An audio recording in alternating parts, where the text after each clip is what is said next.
Hello, guys. I see you guys are all getting in. I have my iPad over here to look at the chat at the same time. So if you guys see me glancing over here, it's keep an eye on what's going on over there. As you guys start to join, if you could be so kind to keep your cameras on, it kind of helps with the interactions. And to open us up to what I mean by that, I've got a couple of dad jokes I'm going to tell you. All right, you guys ready for this? All right. What do you call a fish wearing a bow tie? Sophisticated. Okay, I literally, these all crack me up. Oh, thank you. They're Kendra Scott's, like they're rose gold. I typically don't wear them, but I go through a little bit of a pink phase. All right, Sarah, I got another one. You're my best reaction so far. Okay. Why do fathers take an extra pair of socks when they go golfing? In case they get a hole in one. I love it. Christina, what do you mean? Yours still looks like an alien has taken over your Zoom camera. Oh, Christina was having problems with her Zoom camera earlier this week. Oh, Lord, lady. Cracking me up. All right, guys, we'll give it a couple more minutes before we jump in. All right, one more dad joke for you guys, just to break the ice. Okay. If April showers bring May flowers, what do May flowers bring? Pilgrims. Be more appropriate for Thanksgiving, now that I'm thinking about it. All right, you know what? This is gonna drive me bananas. Can't figure out how to mute my iPad all the way. That's okay. All right, guys, thank you so much for joining me today. What we're going to be doing is we're going to be actually going through, again, the 411 and 135. How this works is that we will talk about the ins and outs of it, throughout what it is. Sorry, I threw me off because I changed the first one from what it said before to pop quiz. And I was like, that's not what it should say. I do have a pop quiz for those that saw on my social media post. I had 3 quotes and I wanted you to tell me who was the author of those quotes. We'll get to that in just a moment. And what is a 135-411, why they're important, where do they start, how do I create one, all that fun jazz. But first, before we jump into that, I want to introduce myself. I am Liz Henry. I am the creator and founder of MCM, or Market Center Mentorship. We are a ancillary service for productivity coaching, and then I'm also a whole life coach with ILC as well. And a mom and a wife and all the fun things that come with it. So that is who I am. Brian Leverett is usually on this call with me. He is currently stuck in the midst of some travel woes at the moment. So I will be doing this solo today, but I'm just going to set up some good thoughts and vibes that they make it safely in their travels with his family. All right, guys, pop quiz time. These are the 3 quotes that I had up. I'm going to pull the chat up. Everyone pull your chat up right now. And I want you to be able to tell me, whoop. Oh, I gave you a first one. That's my fault. First, tell me, who are the authors of these quotes? First person to answer all 3 of them correctly, I have a pick of some of my favorite books. I'll directly message you and let you choose. All right, guys, who is the author of all of these? Give it a second. I see someone's typing in there. I'm pulling up the chat again. Sorry.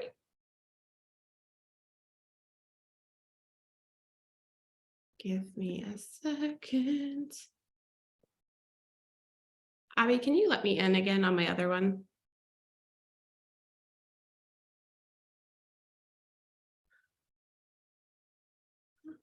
Oh, and I just gave it all away, guys. This is why I need somebody who's like fabulous at technology, because that is definitely not me.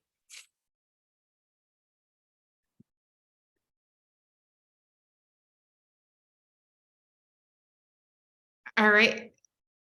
Oh, who? You got one of them right. The other one's not. Hold on.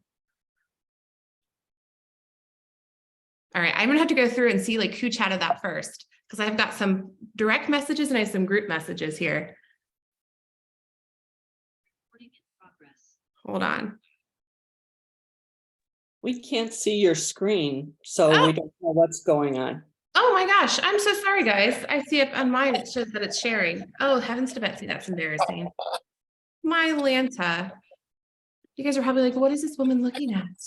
Yeah, See, next time someone say something to me, now I just look like a giant goofball. That's okay. I probably would anyways. All right.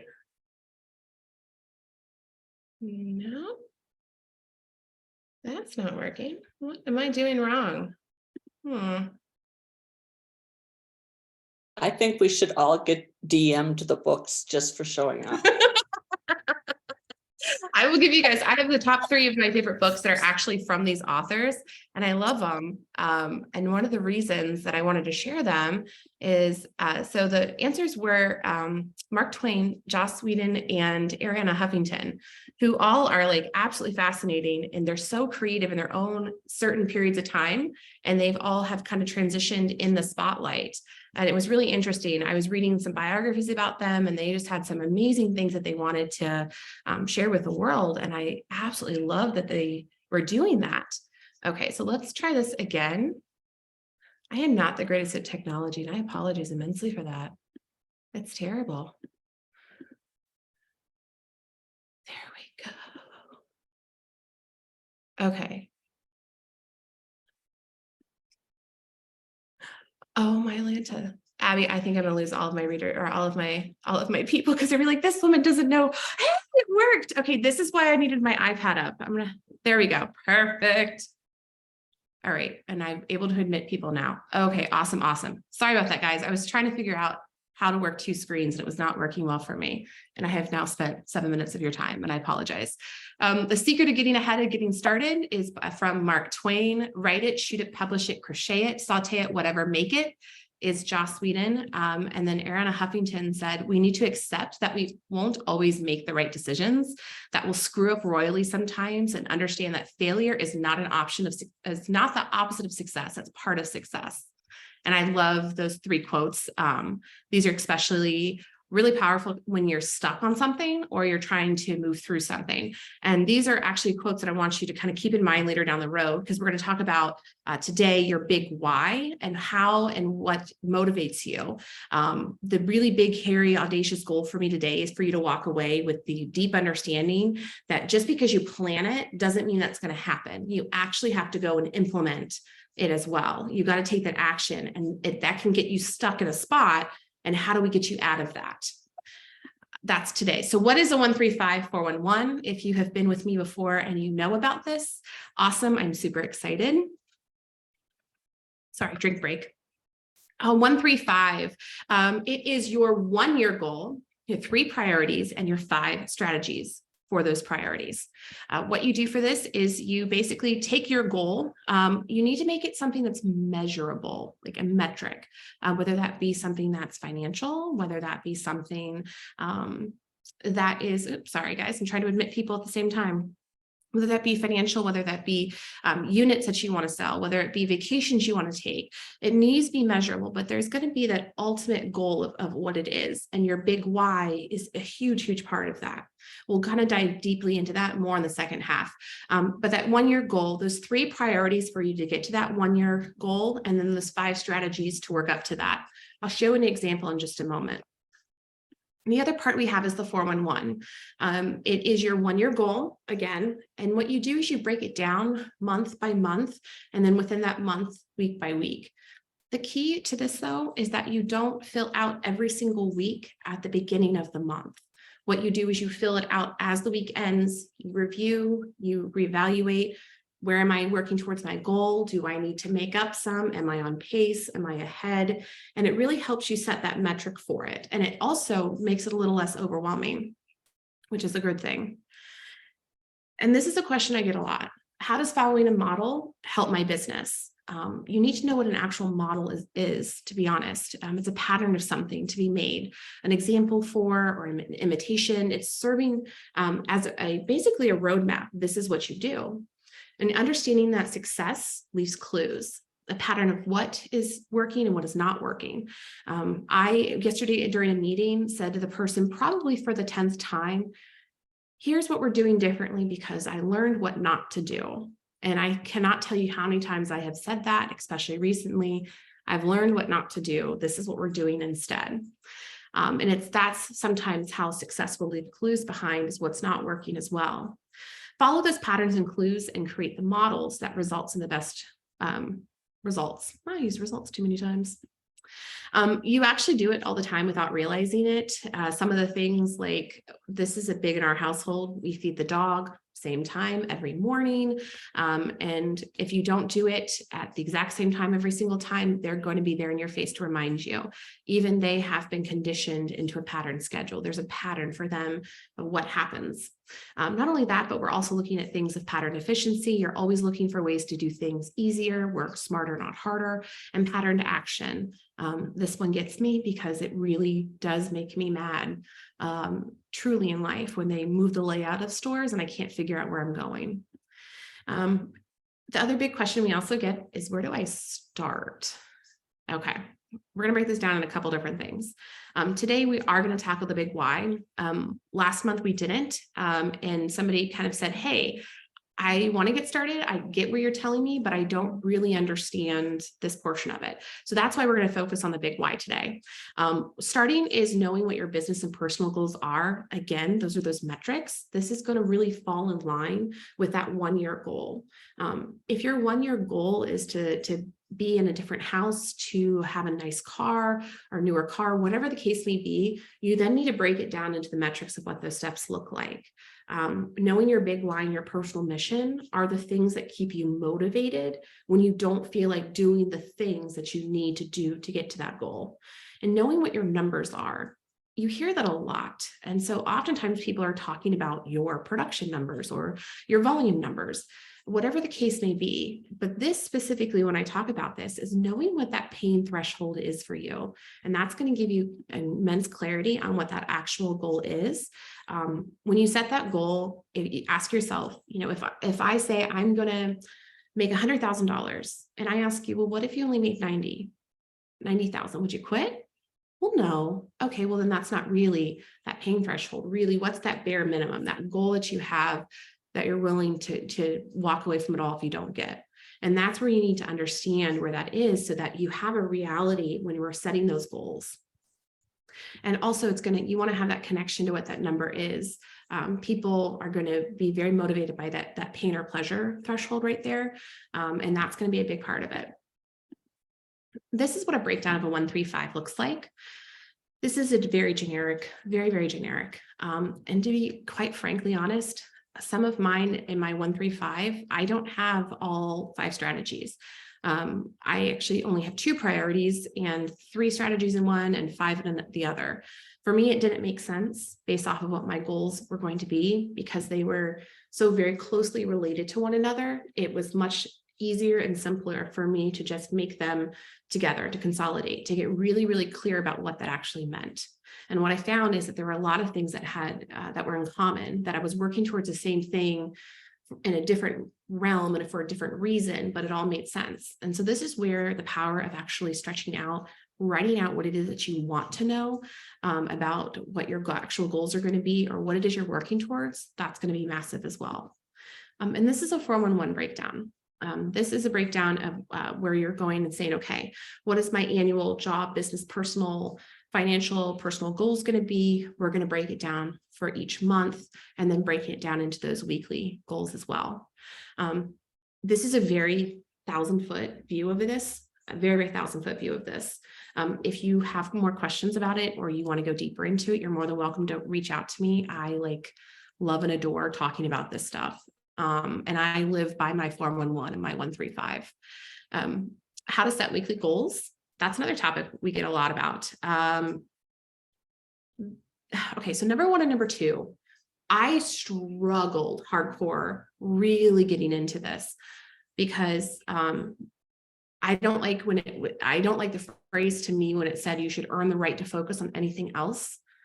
And I really struggled against that when I was coached that. And it wasn't until it kind of clicked with me that I needed to look at this in a much more serious mindset than I was. And for me, it kind of clicked. It was like, yes, I need to earn the right to move on to number 2, because I'm going to work so hard and I'm going to accomplish this goal that I am going to walk away and walk towards that number 2 goal, that number 2 strategy, completely free and clear of mind, that I have nothing left else to do or to accomplish with that, and to go 100% into number 2. That's when it clicked for me. Because at first I thought, well, of course, I'm going to work on all the things all the time. And what it really came down to is we know the Gary Keller book, The One Thing. This was the big thing about that. If I could only accomplish that one thing this week, is it number 1? And if I earn the right, can I move on to number 2? And that's the big thing I really give a lot of emphasis on when it comes to creating these and really looking at it, is to have an immense clarity on what it is that you want, not only in your business life, but also your personal life, and all the spheres that kind of merges in there, because it's going to make a big difference. If one part of you isn't fulfilled, or one part of you is really slacking, it's going to really show up in the rest of your life as well. I will send also all of these slides in a PDF format to all those who have registered through Eventbrite. I will get that email address from Abby. So keep an eye in your inbox, but I will have all this for you to kind of break down what that looks like as well. Okay, I'm going to stop talking for a hot second. And I'm going to mute myself, and I'm going to ask, how's you guys thinking right now?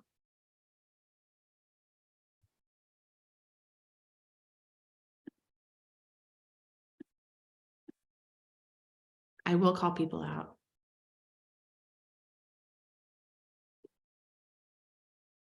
What you got for me? Carly? I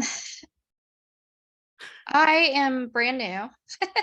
And so I love hearing all of these ideas on how to really move forward. And I'm excited for when I'm at the point where I've got a steady stream of work and I can really focus on making these goals.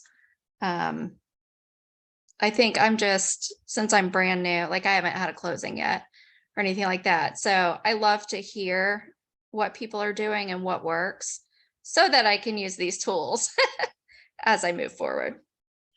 So I'm going to challenge you, actually, to say that you have every right, even if you don't have any current business right now or you're brand new, to use these tools. I'm going to actually encourage you that you need to. This is going to help propel you.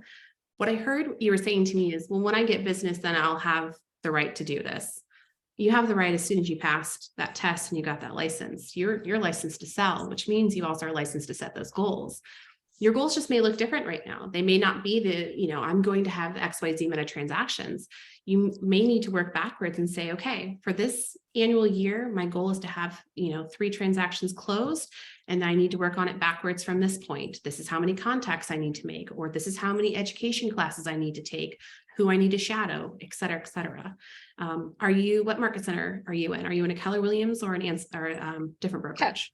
Keller Williams. You're Keller Williams. Okay. Yeah. Talk to your market center about their productivity coaching program. You should have somebody there. If not, talk to your TL. I'm sure they have a ton of training. And then also you reach out to me directly, and I can have some resources for you as well, especially if you're first starting off. Oh, thank you. I appreciate that. My pleasure. And I like your idea. Thank you. Awesome. All right. What else got you guys thinking?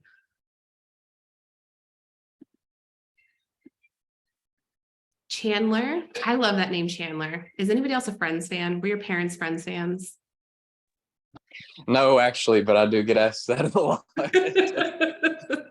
Please, are you married? And if you are, please tell me her name is Monica. No, I'm not actually, but that would be pretty good. That would be. But I've been in the business for a little over 1.5 years now, and so I have stayed pretty busy.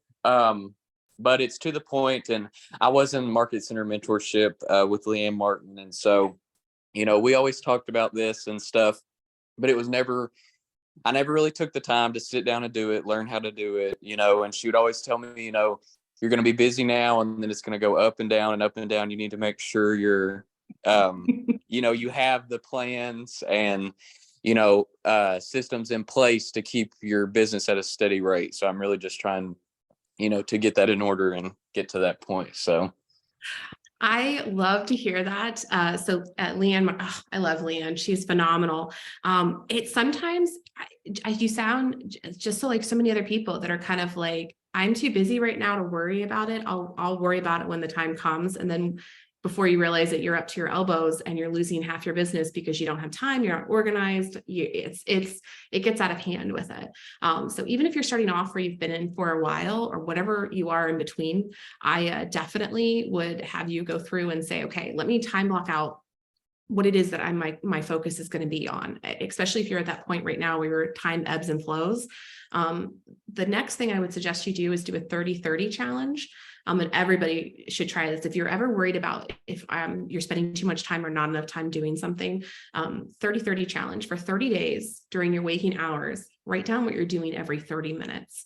I am a little bit of a psychopath OCD that loves highlighters and highlighted out kind of like chunks of subjects so that I kind of understood where that time was. Am I dealing with issues or problems that I shouldn't be dealing with? And does this need to be delegated out, or am I not focusing enough on this, et cetera, et cetera. So there was a lot of things kind of that were eye-opening with that allowed me to gain a lot of clarity on what that focus was, because I was getting too busy with all the stuff and hadn't taken enough time to really whittle it down. Does that help? Yes, it does. Yeah, because that's what has happened to me, so it definitely does. Yeah, no, I 110% absolutely get it. It's really super common. I think there's oftentimes, I say this to people, there are the folks that don't take themselves seriously enough should, and the folks that take themselves too seriously shouldn't. And I really do hold to that, because I feel like sometimes we don't focus on the things we're supposed to until it's too late. All right, guys, I'm going to jump back in to try to share my screen. Thank you for your patience for a person who is not great with technology. It worked the first time. Oh, do you know how happy this makes me right now, guys? Do you have any idea how happy this makes me? Okay, we're going to pause, take a deep breath, and we're going to dive into your big why and why it's a big deal.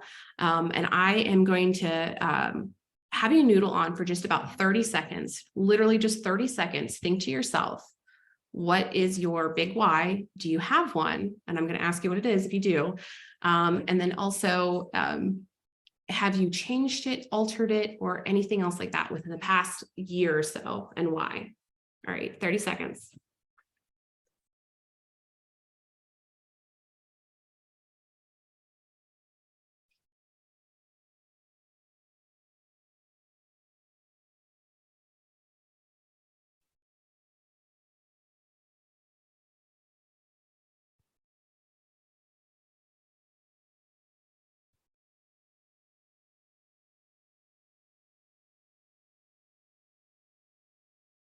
All right, guys. Everyone have their big why? Yes, no, maybe so. All right, we're going to pull up the chat. If you guys have your big why, pull it up. Christina says on Chandler's goals to find a wife named Monica. I love it. I am here for this. What else do you guys got for me? Who else has their big why? Put that in the chat. Patty, I struggle with my big why, and I just always have, I say it's financial freedom, but that doesn't, it doesn't seem to propel me forward. And I do want financial freedom. I mean, that's the goal, but I don't seem to get into action over it, if you know what I mean. Yeah, no, that makes total sense. Okay. So there are probably a lot of other people that feel this way as well, where they're like, well, yeah, of course I want financial freedom. The thing about that though, is that it's such a generic, you have no emotional attachment to that. Absolutely have no emotional attachment to it. And Jennifer, yeah, you're actually Jennifer, who's on here, is the inspiration of why I'm talking about what I am talking about today, because people have asked me about it, but I passed her in the hallway and she goes, this is the one thing I'm really hung up on. And I was like, oh, okay, I could talk about this. I love this. So she was actually my big inspiration for this. So we're going to jump into the big why. Okay. This is my favorite part. I love this subject, and this is why. Okay, so a big why is a reason for doing something that drives you forward despite the opposition, challenges, and struggles. It's more than just a reason, though. It's something you can connect with on an emotional level that drives you when the going gets tough. You can think of this as your purpose or your mission. There's this book called Your Big Why, What It Is and How to Find It. It's by the Dolinsky Group. They have a ton of research on all of this, and it's absolutely phenomenal. One of the big key words of this definition is emotional.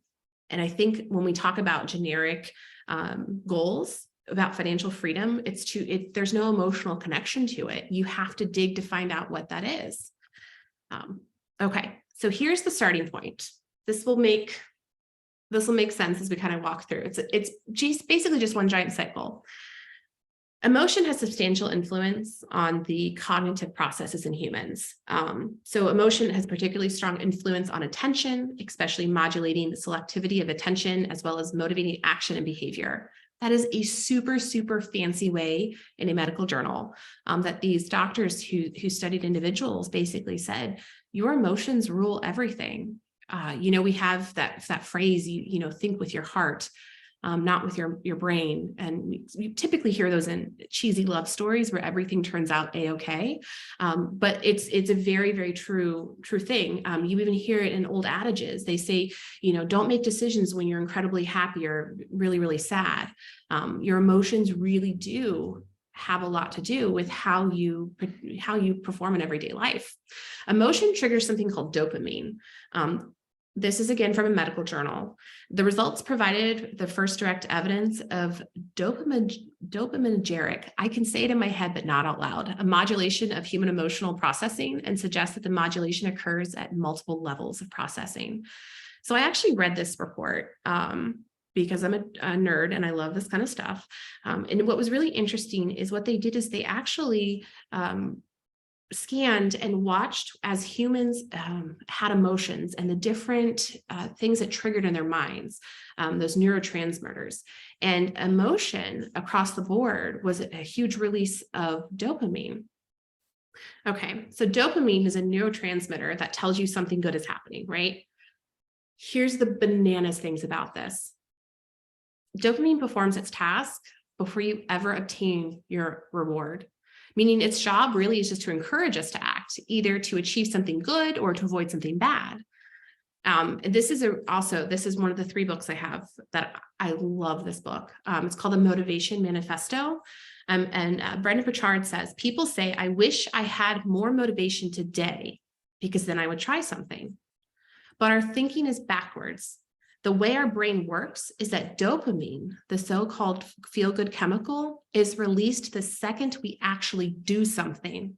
So the motivation doesn't come before, it comes after. I'm gonna let you simmer on that for a second. So for those of you right now that are saying to yourself, I'm really having a hard time, my big why doesn't mean much to me, or I don't feel like I've earned the right to have one, or et cetera, really think about that.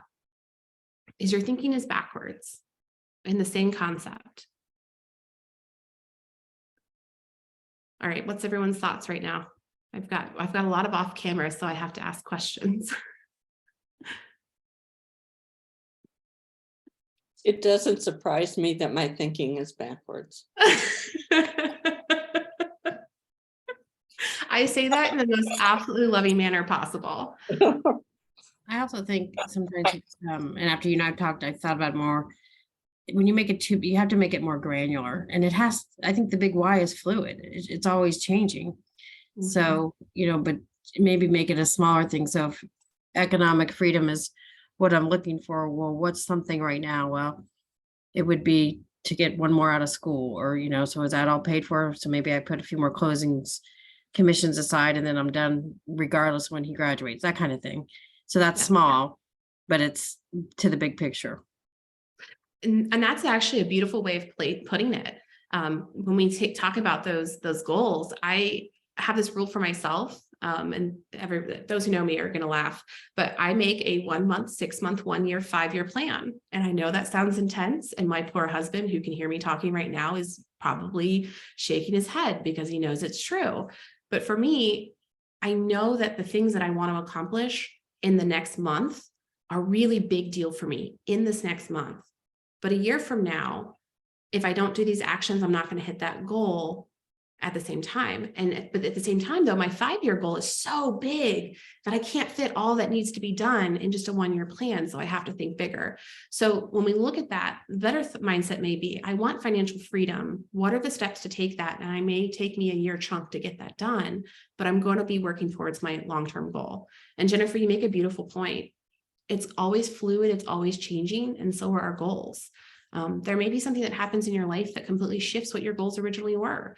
And that's okay. Don't have a fear of failure with that or anything or any shame triggers. It just means that your priorities have changed. Here's the actual how, because I am morbidly curious about stuff like this. It's really, really neat. So this is from a book called The Four Motivators of Productivity and the Science Behind Them. Joshua Krause has he's done a ton of research on happiness and motivation. And this is one of the books that he wrote.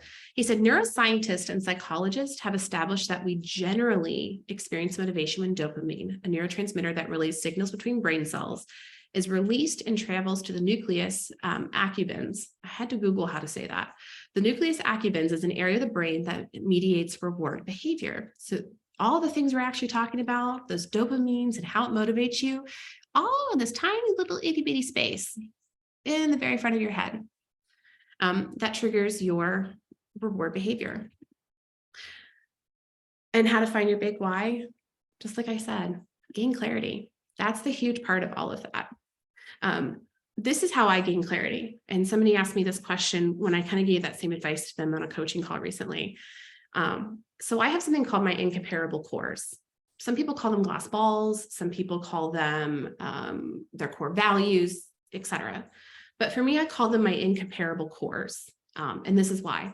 Incomparable meaning they're so vital, they're not to be replicated. I can't replicate my children. I can't replicate my husband. I can get a new one, but I can't replicate this one.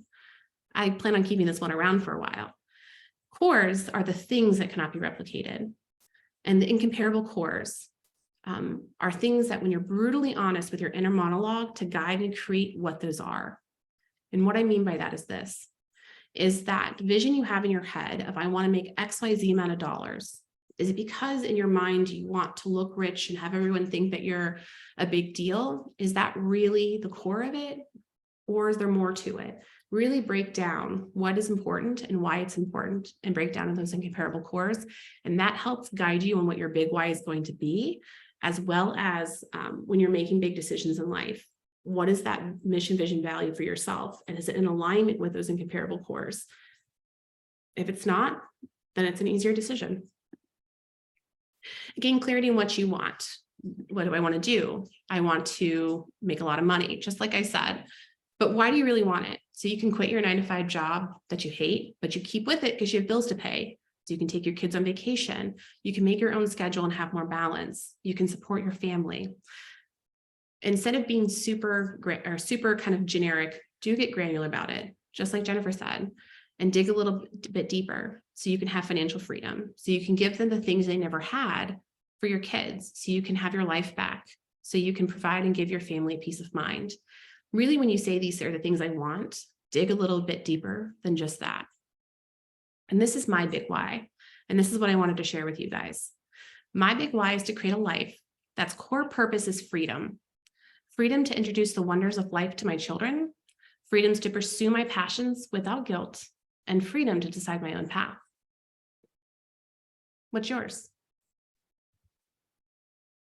All right, I am going to stop screen share and open it up. All right, give me your thoughts, guys. What was your biggest takeaway from that? That freedom has a lot of different faces, that financial freedom allows time freedom, financial freedom allows freedom from guilt.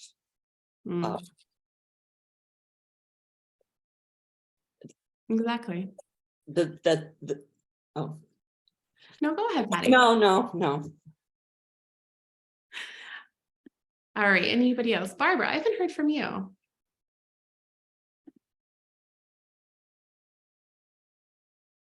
No? Okay, that's okay. All right, guys, we are actually, heavens to Betsy, super, super ahead of schedule, like way ahead of schedule. And I'm really excited by that. I wanted to keep it brief and succinct. I had gotten some feedback that it went on a little bit long for some folks. So I wanted to make sure we kind of cut back on that one, but I also want to make sure that you feel like you got value out of it. So if you have any questions, please don't hesitate to reach out to me right now. I can stay on and talk more, but if not, we can end it and we can kind of leave it at that if you guys are comfortable with that. Real quick, how often do you go back and look at your big Y and your, do you change it? You know, as if you think you need to change it, do you change it annually? I mean, how often are you really being honest with yourself and saying then into all the 411 and all the other stuff? So I redo my 135 probably every couple of months, to be honest. The reason for that is things do change. Absolutely, things do change when it comes to either life situations, goals that I thought were important. And as I move towards them, I realize they're not as important, or they're not a priority and something else is taking priority. So those do shift with it. I recently, basically, I think almost on a weekly basis, was going back and changing and altering and shifting. And I have a coach, and every week, it was, you know, the good first 10 minutes was, okay, here's what's changed, or here's what's shifted, and this is how I have to pivot. And there was a lot of those conversations. But the fact that I had everything kind of written down of what those priorities were really, really, really helped.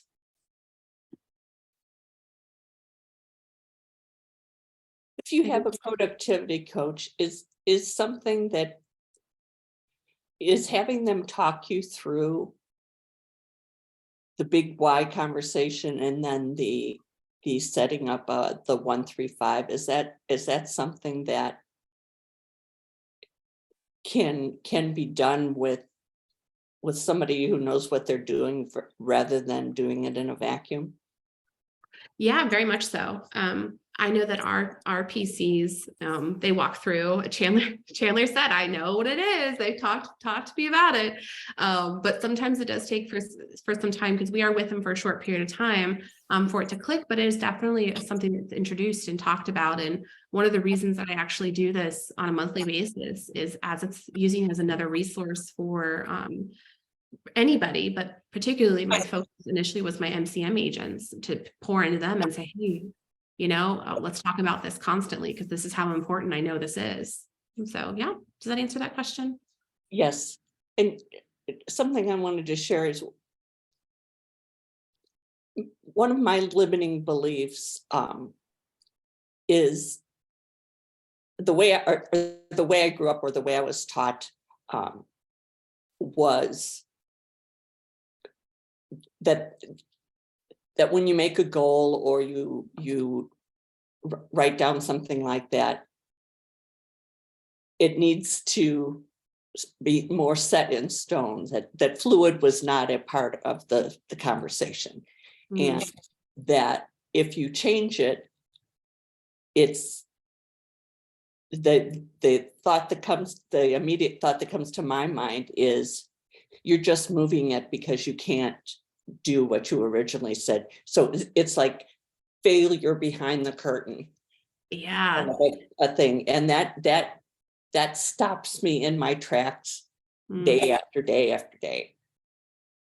So one of the things I want you to ask yourself, and this is going to be for this, or pretty much any time you have that limiting belief, and this was something that another ILC coach taught me, and I use it on a daily basis, is I ask myself when I have a trigger shame reaction or like a guilt reaction, I ask myself, is that thought 100% true? Is it really that I couldn't accomplish the goal? Or is that the factors that made the components of that goal not there anymore? You know, what happens if your goal was to move to Florida in 2 years, but then your only child has their first grandkid? Are you still going to move in 2 years, or are your priorities shifted and changed to now where that initial goal is no longer there? You know what I mean? Yep. So it's a hard habit to break, because that was, you know. But on the same token, though, I think you bring up a really beautiful point, because at the same time, I want to make sure that we're being really careful not to just give up. Well, I can move it. You have to have some level of accountability. And this is where I strongly encourage you, whether it's you get a coach, whether you just find somebody on this call that can be your accountability partner, so that you're not just answering to your own consciousness, because we can talk ourselves in and out of pretty much everything. But to have somebody that's holding you accountable. So when you say, I'm moving the goalpost, they can go, let's talk about why. What's the real reason? That's where that's really going to come into play with it. So I would strongly encourage you, Patty, reach out to somebody, find that accountability person for you. And that's for everybody, to kind of hit those goals, whether it be fitness, business, all over life, everything in between. I have just a follow-up question. When you say about an ILC coach, what is that? Oh, I'm sorry. I use a lot of acronyms, don't I? ILC is something called I Love Coaching. Adam Roach established it several years Oh, ago. okay. I know that. Okay. I just didn't know what that meant. That's okay. I shorten stuff I apologize. I use a lot of acronyms. So, And then your MCM is that different than productivity coaching within a market center? it's a business that actually runs the ancillary services of productivity coaching. So we come in with a framework of it, and work with either the coach that you have in position, or we help hire a new one, and they have joined our community of mentors and agents. And so we basically run productivity coaching within the market center. And what market center are you out of? I am out of one in Dublin, Ohio, Columbus, Ohio, Kentucky, and Indiana. Oh, okay. Yep, the Ohio River. Okay. Yeah. We're the Midwest, we're the best. What I always say. Yeah, I'm in Illinois, so I'm just one over. All right, guys. I think that is good to go. Maria, I saw your message, so I will certainly stay on for it. But everyone else, I think if you guys are good with everything, please let me know if there's any feedback. Again, I will be sending you an email with all of these slides, as well as I'll have my contact information if you ever want to chat more about it. We will be talking again about the 411135, but next month we're going to deep dive into something a little bit sweeter, and it has to do with donuts. But I'm not going to tell you anymore. All right, guys. I will see you guys later. Have a great Thank rest you. of the day. Appreciate All right. it. Thank you.